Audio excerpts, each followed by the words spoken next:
So most of you watching this have probably heard of 64 Audio. They are the most well-known North American brand when it comes to in-ear monitors, and they have a big presence in the live music scene where their primary clientele are stage musicians. They make customs for lots of famous artists you might be familiar with.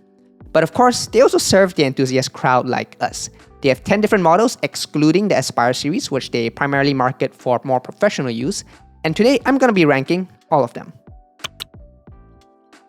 So if you didn't know, I actually did something like this a couple years ago where I took all the 64 Audio IEMs that I reviewed and put them together in a single ranking article over at the Audiophiles.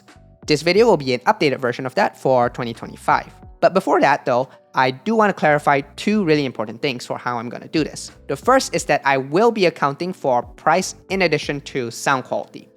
Now, 64 Audio's products are all firmly within the luxury price region, so I'm not going to focus too hard here on pure price to performance, but you will see where price kind of comes into play in terms of actually ranking them relatively, here and there. The second is that, this goes without saying, but this is purely my subjective opinion.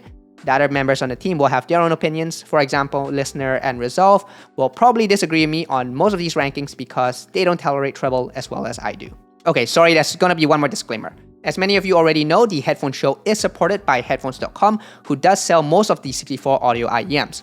It's because of the shop that I'm able to get them in for review, so do consider Headphones.com for your next audio purchase if you want to support videos like this. That said, as you'll quickly see, that has nothing to do with how I'm going to rank these IEMs. Us reviews at the Headphone Show are kept totally separate from the actual business itself. Alright, now on to the rankings. Let's start with the Forte, and right off the bat, I'm going to give this an F. Yes, you heard me right, 64 Audio's flagship IEM that costs $3,600 is the worst one that they have, and no, I'm not doing this just for shock value. The problem that I have with the Forte is that its tuning is just super duper wonky for me. I like coloration, but I have to draw a line somewhere and the Forte blows right past it. In my original review, I basically just made a list of all the instruments that I thought sounded wrong on the Forte, and it basically comes out to every instrument on a modern pop and rock track. And as far as those perceived technicalities go, I didn't think there was anything special on it either. And it definitely does not make up for the fact that the Forte's timbre is just really off. Next is D for Dual. Okay, so for this one, I don't mind the sound of the Dual. It is very colored and outside of my preferences more often than not, but I am okay with this level of coloration with a little bit of brain burning as opposed to something like the Forte. The biggest problem that I have with the Duo is that for me, I don't think it's a very good primary IEM. It's more of a collector's piece, one that you kind of break out every now and then if you purposely want something that's different for your music. And for that, you're going to be paying $1,200, which is quite a bit of money for something that isn't that good anyway, and mainly serves just as a contrast to your primary listening piece. Like I said though, I don't hate it. I just think there's, a couple dozen IEMs that you'll probably look at before you even consider the Duo. Alright, and as I was just editing this video, I noticed that 64 Audio doesn't even list the Duo on their website anymore. Go figure. Now we come to 64 Audio's newest IEM, the Solo. And for this one, I'm gonna give it a C.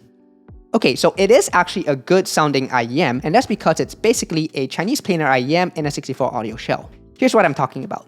There's a graph of some of those Chinese planar IEMs that got really popular in the past couple of years, like the 7Hz Timeless or the LED Shure S12. There's a very distinct upper mid-range that follows that 2 kHz peak and plateauing of around 3 to 4 kHz. The Solo follows that exactly. Now, to their credit, they did clean up some of the treble issues that the planar drivers have quite well, but that nowhere justifies the price of $1,400, which is why it gets a C. It sounds good enough, and I do like the Solo in a vacuum, but it rubs me the wrong way that 64 Audio basically got really lazy and tried to jump on the planar hype train a couple years after it already left. However, I will say that the copper shell design of the Solo is probably one of my favorites of all the IEMs. It's just gorgeous. Up next is the U18S. I'm gonna give this a B. This might be a little controversial because I do think this is actually a really good IEM. It has this really nice reference style tuning to it and great technical performance all around. The only knock I have against it is that it has this sort of odd upper treble wispiness and exaggeration as a result of the TIA drivers that 64 Audio likes to use. So why is it a B then? Simply because it costs $3,000 and there are other 64 Audio products that I like more. But from a pure sound perspective, I could argue it as an A-tier product. As far as its brother, the U18T, I'd also give that a B for about the same reasons, so take that with a little bit more of a grain of salt. I didn't get a chance to fully review that one, I just heard it at an audio shop. And while we're giving out Bs, I'm gonna add the Velour to that list.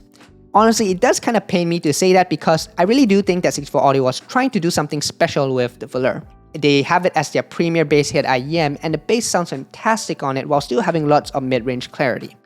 Importantly, the way that the velour is tuned allows it to have this contrasty type of sound, lending a strong sense of those perceived technical abilities. That's particularly true in the bass department, where it delivers some of the biggest dynamic swings I've heard in an IEM. Unfortunately for the velour, where I deducted marks was in its upper treble. Here's where we see the impact of those TI drivers again. Unlike the U18S, which got a bit of an exaggerated wispy sort of sound, which was okay for the most part, in the velour it becomes this unnatural treble peak.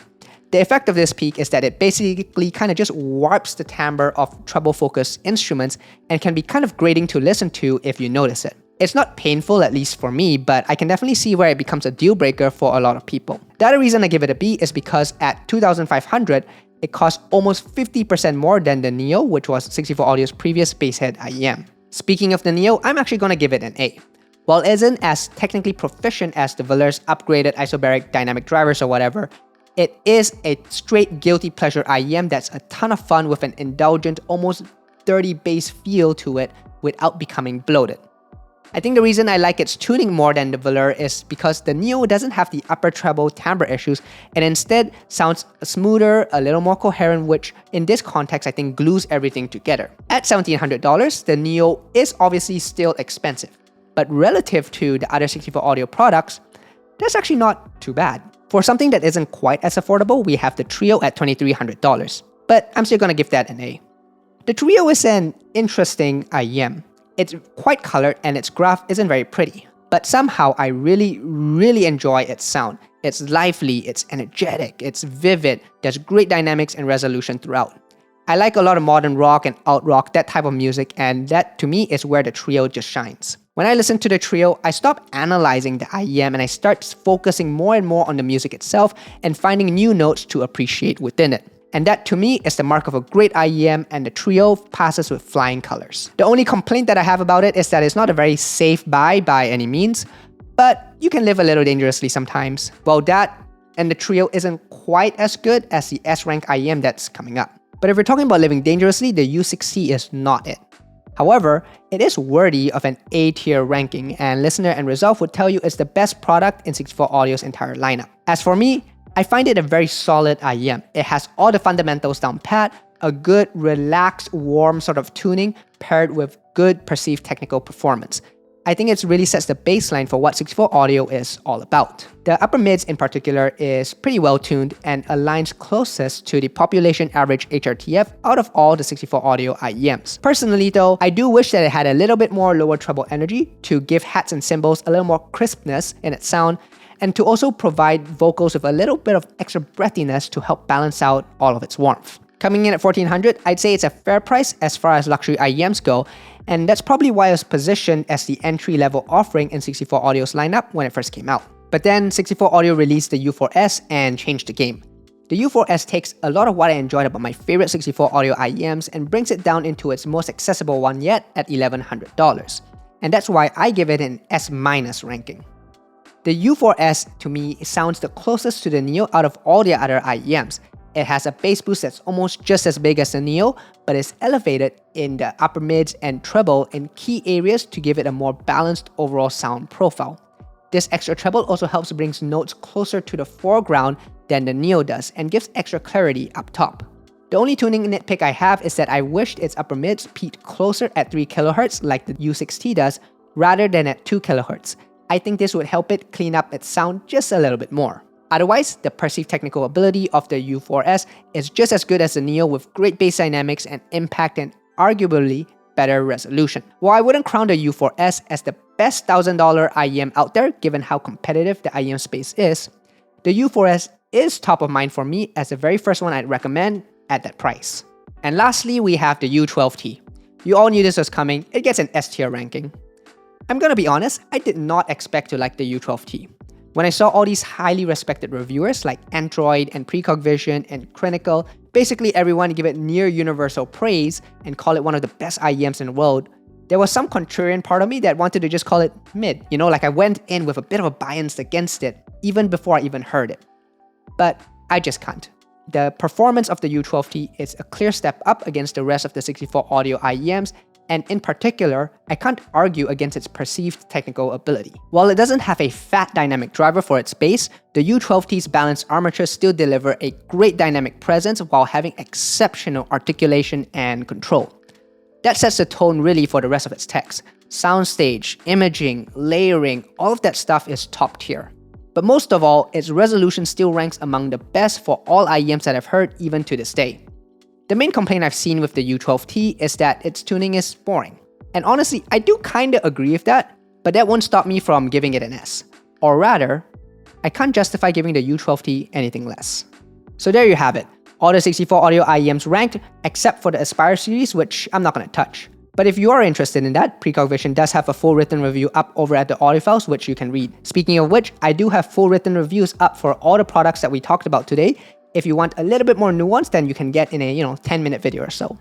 Otherwise, you can let me know in the comments below what you think of my rankings or if you have a different opinion. Anyway, don't forget to join us over at the headphones.com Discord and forum to talk all things audio. Like and subscribe, all of that stuff. Have a great rest of your day.